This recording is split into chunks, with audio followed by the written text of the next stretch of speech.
தீபம் இயற்கை டிவி உறவுகளுக்கு வணக்கத்தை தெரிவித்துக் கொள்கிறோம். நாம் இந்த வீடியோவில் கோவையில் பிரசித்தி பெற்ற பேரூர் பட்டீஸ்வர திருக்கோயில் கும்பாபிஷேக விழாவை பற்றி பார்க்க போகிறோம். கண்ணுதலால் தன் கருணை கண்காட்ட வந்தெய்தி எண்ணுதற்கு எட்டா எழிலார் கலல் இறைஞ்சி விண்ணிறைந்து மண்ணிறைந்து மிக்காய் விலங்கு ஒளியாய் எண்ணிறைந்து எல்லையிலாதானே நின் பெரும் சீர் பொல்லாவினை ஏன் புகழுமாறு ஒன்றறியேன். இத்திருக்கோயில் காந்திபுரத்திலிருந்து 10 கிலோமீட்டரில் இருக்குதுங்க. உக்கடத்திலிருந்து 7 கிலோமீட்டரில் இருக்குது. இத்திருக்கோயிலோட வரலாறு 2ஆம் நூற்றாண்டில் கரிகால் சோழனால் கட்டப்பட்டதுங்க. அதுக்கு ஒரு காரணம் இருக்குதுங்க. இந்த பகுதியில் முதல்ல மரங்களெல்லாம் நிறைந்து காடுகள் புல்வெளிகளாக இருந்தது. அப்போது பக்கத்தில் ஊரில் இருக்கிறவங்க இந்த மாடு கன்றுகளை அவுத்துட்ருவாங்க. அதுக்கெல்லாம் வந்து மேய்ஞ்சிட்டு இரவு நேரத்தில் போய் பால் கொடுக்கும். திடீர்னு வர வர பால் குறைஞ்சிட்டே இருக்குது எல்லா பசுக்களுக்கும் இடையில். என்னடா இப்படி பால் குறையுதே அப்படின்னு சொல்லி பின்தொடர்ந்து போகிறாங்க. ஈவினிங் வர்றபோது பார்த்தா அங்கே அந்த காட்டில் ஒரு புத்துக்கன்று, அதில் இந்த பால் சுரந்து எல்லா பசுகளுமே பால் கொடுக்குது. நமச்சிவாய வாழ்க நாதன் தாள் வாழ்க. என்னடா இப்படி பால் கொடுக்குது அப்படின்னு சொல்லி சந்தேகம் வந்துருச்சுன்னா ராஜாவை தானே அணுகுவாங்க. அப்படி கரிகால் சோழன் கிட்ட போய் இதை பற்றி சொல்கிறாங்க. அவரும் இங்கே வந்து பார்க்குறாரு. அந்த புத்தில் பால் மாடு ஊற்றுறத பார்க்குறாரு. உடனே அவங்க அந்த புத்தை உடைக்க சொல்கிறாங்க. அப்போது புத்து உடைக்கிற போது உள்ள என்னாடுடைய சிவனே போற்றி என்னாட்டவர்க்கும் இறைவா போற்றி. சிவலிங்கம் அப்படியே தான் தோன்றிய சிவலிங்கம் காட்சி கொடுக்கிறார். கண்ணும் கூட அந்த இடத்துல பால் சுரந்ததுக்கப்புறம் தன்னுடைய தாய் மடியில் அந்த கண்ணுக்குட்டி பால் குடிக்கிற போது கால் அந்த சிவலிங்கத்து மேலே பற்றதுனால அதனோட தழும்பும் கூட இன்னும் அந்த சிவலிங்க திருமேனியில் இருக்குதுங்க. அதுக்கப்புறம் ராஜா வந்து முடிவு பண்ணி அந்த 2ஆம் நூற்றாண்டில் கரிகால் சோழன் கட்டப்பட்டதானுங்க இந்த பேரூர் திருக்கோயில். அந்த இடத்துல பட்டி இருந்ததுனால அங்கே ஈஸ்வர பெருமான் லிங்க வடிவில் காட்சி அளித்ததுனால பட்டீஸ்வர பெருமான்னு பெயர் வரப்பட்டதுங்க. வலதுபுறம் பச்சநாயகி அம்மன் அங்கே வீற்று இருக்கிறாங்க. இப்படி தொன்று தொட்டு நமது முன்னோர்களால் கொண்டாடி வரப்பட்ட இந்த திருக்கோயிலில் கும்பாபிஷேக விழா 10/5/2025 அன்னைக்கு நடைபெறுதுங்க. நாமளும் அந்த விழாவுக்கு போய் தொடர்ந்து ஒரு 3-4 நாள் அந்த அங்கே வேள்வி பூஜைகள் எல்லாமே நடந்துட்டு இருந்தது. பல மையன்பர்கள் தன்னால் முடிந்த உதவியை இத்திருக்கோயிலுக்கு செஞ்சு இந்த கும்பாபிஷேக விழாவில் பங்கெடுத்து போகிறாங்க. அதே மாதிரி இங்கே இருக்கிற பட்டாசு வியாபாரிகள் சங்கம் சார்பாக கூட நாளைக்கு கும்பாபிஷேகத்தன்னைக்கு இரவு அங்கே பட்டாசு வானவேடிக்கை விடலான்னு முடிவு பண்ணி அதுக்குண்டான ஏற்பாடெல்லாம் செஞ்சிட்ருக்காங்க. இது மாதிரி ஒவ்வொரு தன்னார்வலர்கள் முன் வந்து அவங்களுக்கு என்ன முடியுதோ அதை பண்ணுறாங்க. மிக பழமையான இத்திருக்கோயிலில் பூஜை நேரம் காலையில் 5:30 to 9, 11 to 12 பூஜை பண்ணுறாங்க. அதுக்கப்புறம் மாலையில் 4:30 to 6:30 பூஜை பண்ணுறாங்க. இரவு 8:30 to 9 பூஜை பண்ணுறாங்க. ஆனால் பொதுமக்கள் வர்றது காலையில் 5:30 மணியிலிருந்து 1 மணி வரைக்கும் வரலாம். மாலையில் 4 மணிலேருந்து 9 மணி வரைக்கும் வரலாம். நட திறந்துருக்குங்க. அது மட்டும் இல்லை, அனுதினமும் 100 பேருக்கு அன்னதான திட்டம் செயல்படுத்திட்டு வர்றாங்க. நீங்களும் கூட அந்த அன்னதான திட்டத்தில் கலந்துக்கலாம். 2500 ரூபா கொடுத்தீங்கன்னா உங்கள் பேரில் அன்னதானம் வழங்கப்படுங்க. சரி, வாங்க நம்ம உள்ளே போய் நடராஜ பெருமானையும் சிவகாமி தாயாரையும் தரிசித்து வருவோம். அங்கே அருமையான கற்சிலைகளையும் பார்த்து வருவோம். வாருங்கள்.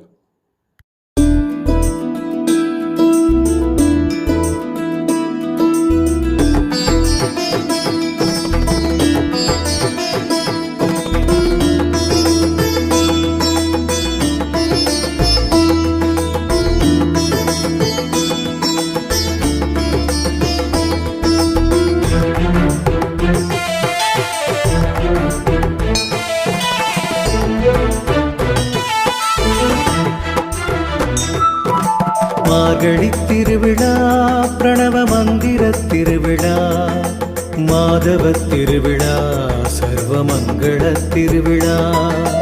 மார்கழி திருவிழா, பிரணவ மந்திர திருவிழா, மாதவ திருவிழா, சர்வமங்கள திருவிழா.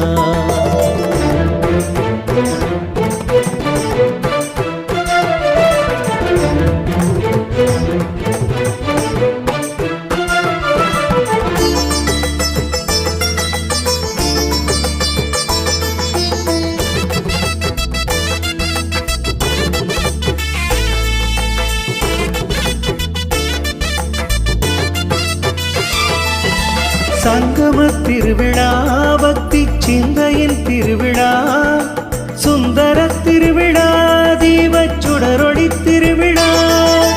சங்கம திருவிழா, பக்தி சிந்தையின் திருவிழா, சுந்தர திருவிழா, தீபச்சுடரொளி திருவிழா. பன்னிசை திருவிழா, தெய்வ பாதுர திருவிழா, திகழும் பண்டித திருவிழா. அது மட்டும் இல்லைங்க, மற்றொரு சிறப்பு. நம்ம மூதாதையர் இறந்தாங்கன்னா அதில் ஈமக்காரியங்கள் செய்கிறதுக்காக அங்கே காஞ்சிமா நதிக்கரை ஓரத்தில் மிகச்சிறப்பாக அங்கே தர்ப்பண மண்டபம் ஏற்பாடு பண்ணியிருக்காங்க. சமீபத்தில் நல்லறம் அறக்கட்டளையின் சார்பாக அந்த தர்ப்பண மண்டபத்தில் 9 நவக்கிரகங்களுக்கு தூண் எழுப்பி அதில் கலசம் வச்சு பூஜையெல்லாம் செய்து வேள்வி நடத்தி, அதுபோக தனித்தனியாக ஒவ்வொருத்தரும் அமர்ந்து இந்த மாதிரி ஈமக்காரியங்கள் தர்ப்பணம் கொடுக்கறதுக்காக அருமையான பெரிய மண்டபத்தை ஏற்பாடு பண்ணி, அதுபோல் ஏதாவது மீட்டிங் மாதிரி வைக்கணுன்னா ஒரு கலையரங்க மாதிரி வச்சு அங்கே தண்ணி வசதியோட, குளிக்கிற வசதியோட, பாத்ரூம் வசதியோட 15 கோடி ரூபா செலவில் நல்லறம் அறக்கட்டளை இப்போ ஏற்பாடு பண்ணியிருக்காங்க. ஏன்னா மிக தொன்று தொட்டு மூதாதையர்கள், நமது தாய் தகப்பன் கூட பிறந்தவங்க இறந்தா அங்கே போய் அந்த காஞ்சிமா நதிக்கரையில் பிண்டம் வைத்து தர்ப்பணம் பண்ணுறது மிகச்சிறப்புன்னு நினச்சிட்ருக்குறாங்க. இங்கே முக்தி அடைகிறதுக்கு நிறைய வாய்ப்பு இருக்குது. இவ்வளவு சிறப்பு வாய்ந்த இத்திருக்கோயிலின் கும்பாபிஷேகத்தை நீங்கள் அனைவரும் வந்து கண்டுகளித்து அந்த ஈசனின் அருள் பெற அன்போடு அழைக்கிறோம். ஒவ்வொரு தன்னார்வலர்கள் முன் வந்து அவங்களுக்கு என்ன முடியுதோ அதை பண்ணுறாங்க. பார்க்கலாங்க. அந்த வீடியோவை நாம் பார்க்க போகிறோம். வாங்க.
அபிராமிப்பட்டர் வாயிலேருந்து வந்தது தமிழா வேதமா நல்லா தெரிஞ்சுக்கணும். மொழிங்கிறது நீங்கள் எப்போதுமே மொழிங்கிற அடிப்படையில் தேவாரத்தையோ வேதத்தையோ பார்க்காதீங்க.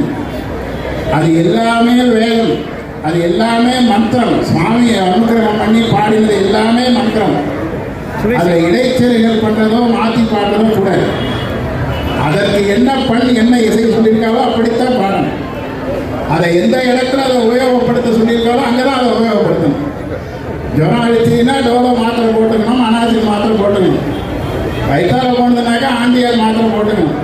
எல்லாம் ஒன்று தானே. ஜுரம் அடித்தா ஆண்டியால் மாத்திரை போட்டுக்கிறேன், வயிற்றால போனால் டோலோ மாத்திரை போட்டுக்கிறீங்கன்னா உபயோகப்படுத்த தெரியாமல் அந்த மாத்திரையை உபயோகப்படுத்துவது போல தேவாரத்தையும் ஆகமத்தையும் உபயோகப்படுத்தக்கூடாத விதத்தில் உபயோகப்படுத்தினா அது பாவம்.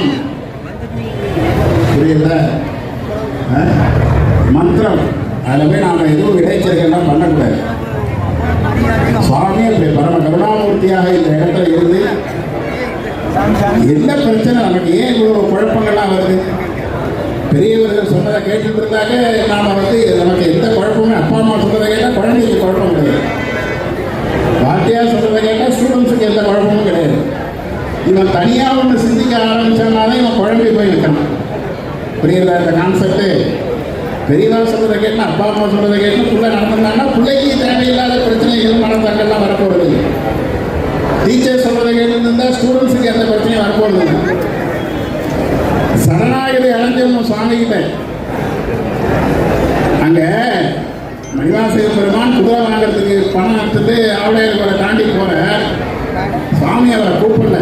சுவாமி குடும்ப மரத்தடியில் உட்கார்ந்து இருந்த காந்தம் இரும்பை ஈர்த்தது. சுவாமி அங்க காந்தம், அந்த காந்தம் இந்த இரும்பாகிய மணிவாசக பெருமானை ஈர்த்தது. அவர் அதோட தன்னுடைய வாழ்க்கையை விட்டுட்டார் இல்லையா? அதோட தன்னுடைய அமைச்சர் பதவியை பற்றியோ தான் கொண்டு வந்த பணத்தை பற்றியோ எதையுமே சிந்திக்கல.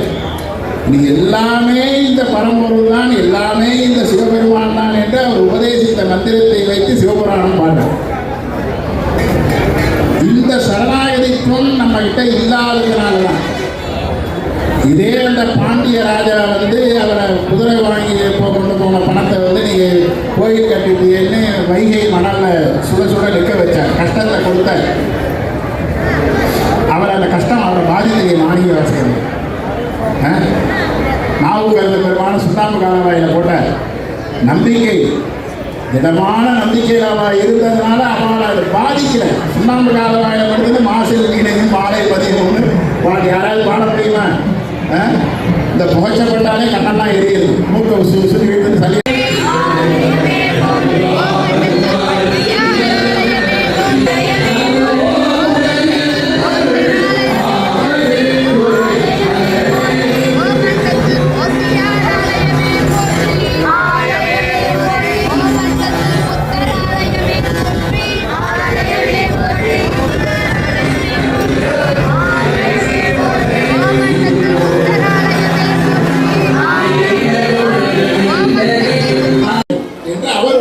சித்தர் மடம் பீடத்தின் கீழ் இயங்கும் இந்து வேத மறுமலர்ச்சி இயக்கத்தில் சித்தர் மூங்கிலடியார் அவர்களோட வழிகாட்டுதலில் நாங்கள் எல்லா கோயில்கள்லையும் தமிழில் குடமுழுக்கு நடத்தணும், தமிழில் அர்ச்சனைகள் நடத்தணும், தமிழில் வழிபாடுகள் நடத்தணும். என் முன்னோர் கட்டின கோயிலில், தமிழன் கட்டின கோயிலில் தமிழில் வழிபாடு நடத்தணும்னு பல வருடங்களாக நாங்கள் போராடிட்டு இருக்கிறோம். கடந்த கரூர் பசுபதீஸ்வரர் கோயிலில் நாங்கள் வழக்கும் தொடர்ந்து அந்த வழக்கில் தீர்ப்பு வாங்கியிருக்கோம். தீர்ப்பு என்னன்னா முழுமையாக தமிழில் பண்ணணும், அப்படி முடியாத பட்சத்தில் தான் பாதி, அதாவது சம அளவு சமஸ்கிருதத்தில் பண்ணுங்க அப்படின்னு சொல்லி நீதியரசர் தீர்ப்பு கொடுத்துருக்குறாங்க. இந்த தீர்ப்பை நாங்கள் ஒவ்வொரு கோயில்லையும் கொண்டு போய் கொடுக்குறோம், அறநிலையத்துறையில் கொண்டு போய் கொடுக்குறோம், அமைச்சர்கிட்ட கொண்டு போய் கொடுத்துருக்குறோம், எல்லார்கிட்டையுமே கொண்டு போய் கொடுத்து அவங்க யாருமே இதுக்கு செவி சாய்க்கல. இப்போவுமே பார்த்தீங்கன்னா இந்த மடத்துக்காரவங்க இது எங்களோட நீதிமன்ற ஆணையை வச்சு தான் அவங்க வழக்கு தொடர்ந்துருக்காங்க. அந்த வழக்கையும் இழுத்தடிச்சு கடைசியில் நீ முன்னாடி வந்திருந்தா நான் கொடுத்துருப்பேன் அப்படின்னு சொல்லி அதையும் நிராகரிச்சிருக்காங்க.